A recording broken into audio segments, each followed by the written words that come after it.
ರಾಜಕಾರಣಿಯಾಗಿ ಲೋಕನಾಯಕರಾಗಿ ಸಮಾಜ ಸಂಘಟನೆಯಲ್ಲಿ ಮತ್ತು ಆ ಭಾಗದ ಅನೇಕ ಸಮಸ್ಯೆಗಳ ಬಗ್ಗೆ ಸರ್ಕಾರದ ಗಮನ ಸೆಳೆಯತಕ್ಕಂಥ ರೀತಿಯಲ್ಲಿ ಇವರು ಸ್ವಾತಂತ್ರ್ಯ ಹೋರಾಟಗಾರರು ಹೌದು ಮತ್ತು ರಜಾಕಾರ ಸಂದರ್ಭದಲ್ಲಿ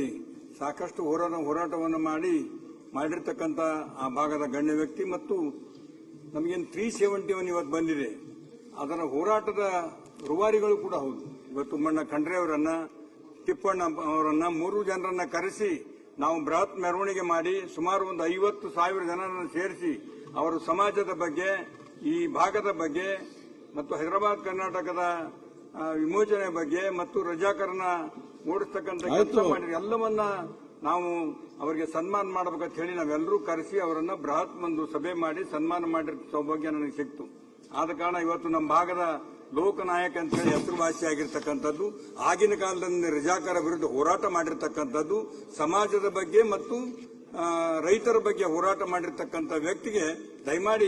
ನಮ್ಮ ಸರ್ಕಾರದ ವತಿಯಿಂದ ಕರ್ನಾಟಕ ರತ್ನ ಪ್ರಶಸ್ತಿಯನ್ನು ಕೊಡಬೇಕು. ಅಜರಾಮರವಾಗಿ ಏನಾದರೂ ಒಂದು ದೊಡ್ಡ